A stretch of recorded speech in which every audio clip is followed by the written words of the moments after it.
Hello everyone and welcome back to my channel. Today I am storing some pancake mix and some of the Bisquick pancake and baking mix because I am once again finding it hard to find the flour that I use, which is the King Arthur flour. I use the wheat, the all-purpose, and the bread flour. Now I can't find bread flour anywhere. Wheat I found at BJ's, and I also found the all-purpose at BJ's. Now this is the all-purpose one that I used, and it's only one per member, I guess per day, I'm not sure, but I did pick up, we went out on Saturday and I picked up a bag, and I usually keep it in my freezer, the pancake mix, which I don't buy that often because I make it from scratch from flour, but because flour is so scarce right now, I'm just getting the mix that you just add water to, and I'm making pancakes that way because we typically eat pancakes probably about 3 times a month, and it's usually like a Sunday or Saturday morning special breakfast, and then like once a month I would do breakfast for dinner, which is a treat for all of us. But because, like I said, flour is so hard to find right now for me because of the brand I use, I decided to stock up some of this in my long-term storage, and I put a little bit in my working pantry as well to use. And I, first of all, tried to put it in my half-gallon jars, and I had it all in there. Because my freezer is packed right now, I couldn't put this in my freezer, and I did this another way. I was able to put this in my freezer, the small box in my freezer, and then I had 2 of the 5-pound box, or it got completely overloaded with like turkey for Thanksgiving. I have a turkey in there for Christmas because it was really good sale, and I picked up one for Christmas. So my freezer is stuffed, and I'll show you that. I can probably get maybe a sliver of paper in there right now, not that I want to, but that's about all the room I have right now, and I'll insert a picture of that right now.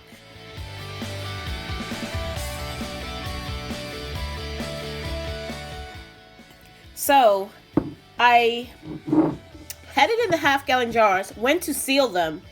I used the brake bleeder pump on it. It didn't work, and I mean, I have varied success with that. Most of the wide mouth jars, I have like pretty good success with the regular mouth jars, but the wide mouth jars don't work. So it didn't work with that.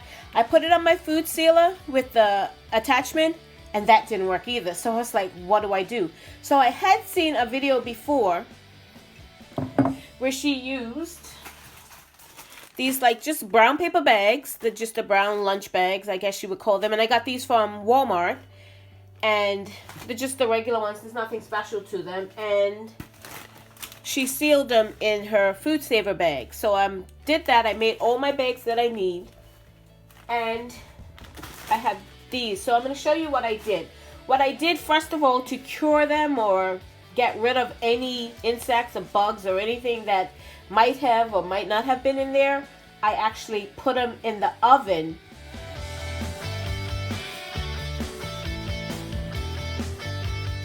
Now, they say to do it for an hour at 120 or half an hour at 130.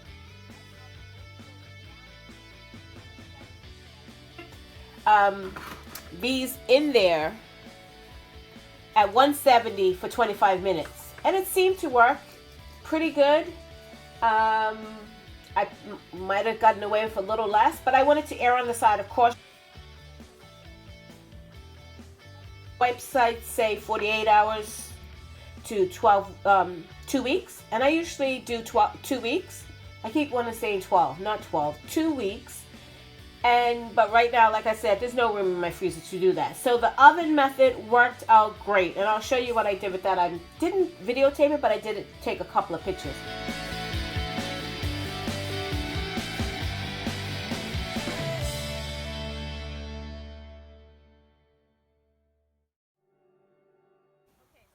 I have my kitchen scale here. It's nice to have, but if you don't have a kitchen scale, it's not necessary.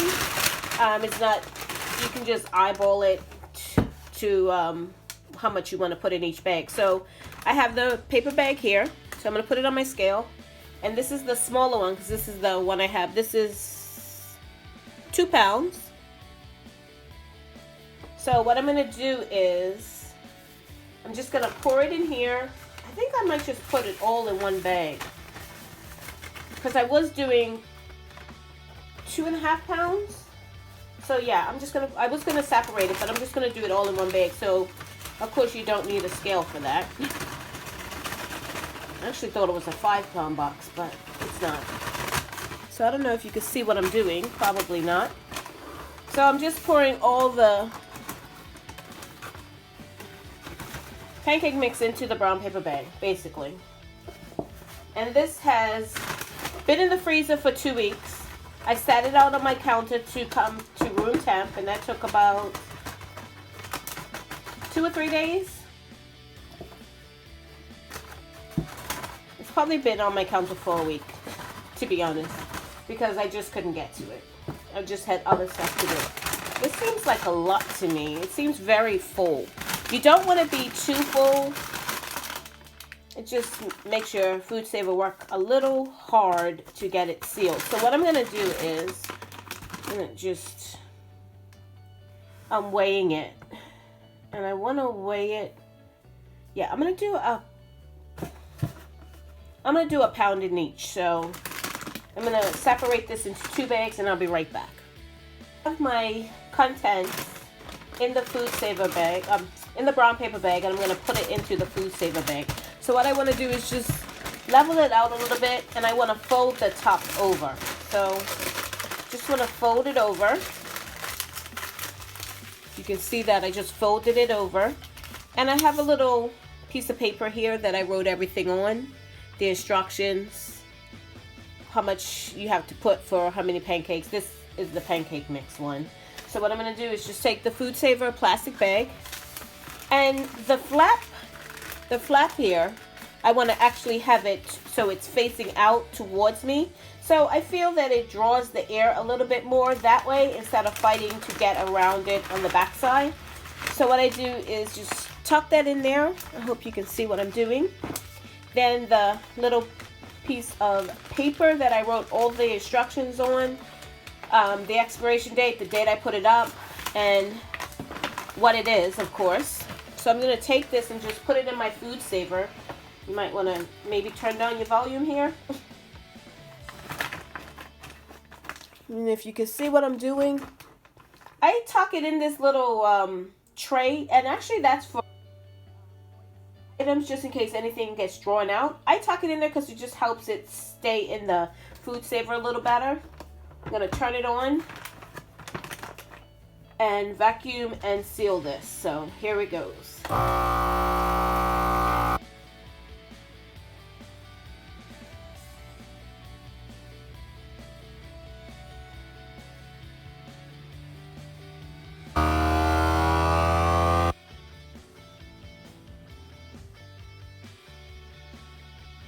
Okay, so now it's sealing after it's vacuumed all the air out. I don't know how good you can see it, but I'll show you as soon as it's finished sealing. I'll show you the container. Here it goes. So this is a nice tight seal. It almost like as hard as a brick because all the air has been sucked out of it. Now it's been cinched up and it's sealed at the top. You can hear when your vacuum sealer does what it should do, and sometimes it doesn't and you have to restart it. But if you look at the top of here, I don't know if you can notice that, but there are 2 seals. This one, it sounded okay, but it's sort of hissing and the air sort of coming out. So I put a second seal on it just to make sure that this first seal had a little bit of extra help. But it is hard. It is rock hard. So that's what I do for all of them. And I'll show you how many I got. I have 2 of these buttermilk ones, and these were 5 pounds each. I know there's a bigger size to this, but the Walmart I went to did not have the bigger size. I looked for it and they didn't have it. Everybody's put a run on it, I guess. And then Bisquick, I have never ever in my life bought this before. Bisquick I've never used this before, but I saw, like I said in my other video, I saw a video that you can do 19 plus different things with it. So I was like, it's good to have in my long-term storage, and I'm going to put a little bit in my working pantry as well, because you never know. And like I said, the flour is really scarce right now. But I bought 2 of these, and these are 6 pounds each. So I'm going to see how many I get, and I'll let you know how many I got out of each of them when I finish.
Okay, so this is everything I got from the pancake mix. So the crust easy, I got 10 of these packages, and this is what it looked like.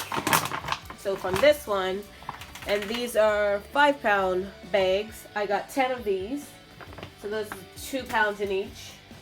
And then the Bisquick, I got 10 as well. So there's a little more than 2 pounds in each of those, like 2¼ pounds, because that would have been 12 pounds and I got 10. So that's a little less than 2¼ And then I had 2 5-pound original Aunt Jemima pancake mix, and I got 7 of those.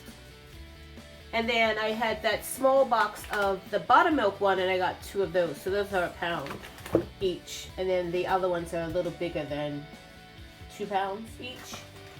So that's my long-term storage.